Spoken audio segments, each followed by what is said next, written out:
Per gli italiani, For the Italians, pasta is and indeed always has been the queen of the table. Just think of the amazing Bengodi, for example, the imaginary district of abundance described by Boccaccio in the Decameron, where macaroni and ravioli hold places of honor. Indeed, the long, fascinating journey of pasta names has its origins in ancient times.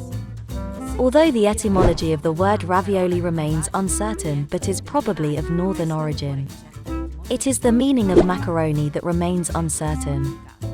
Along with the 14th century term gnocchi, various editions of the Vocabolario della Crusca describe the small lasagna still enjoyed in Tuscany today.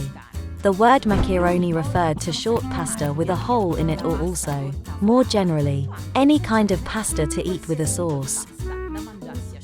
One cannot help but think of the famous photo of Alberto Sordi in the film Un Americano a Roma.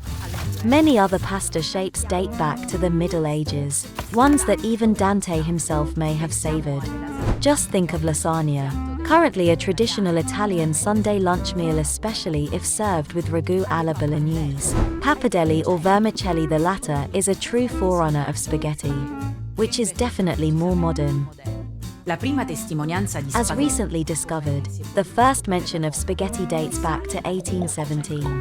At about the same time spaghetti was becoming popular in the Bel Paese, it was also being enjoyed abroad. There are references to it in the United States during the second half of the century, and that's where the very first spaghetteria appeared in the 1940s. Along with tomato, today spaghetti is the icon of Italianness, par excellence.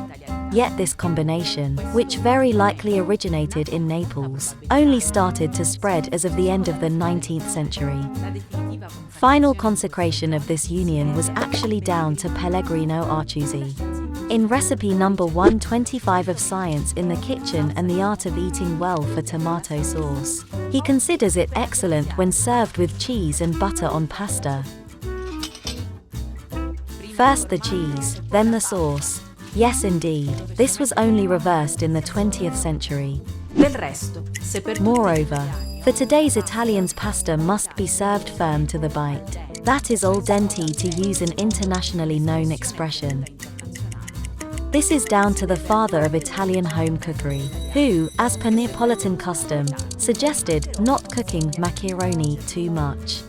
Una novità non di poco conto. Fun fact: historical recipe books provided for rather long cooking times of between 20 and 60 minutes.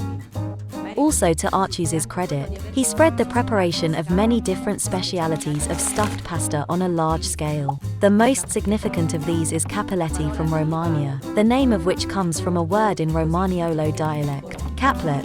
The same applies to tortellini from Bologna and annolini from Parma.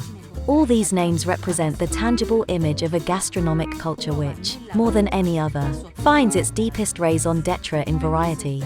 Although it may be true, as Artusi said, that soup is essential nourishment for human beings. For Italians, pasta is so much more this. It is sharing.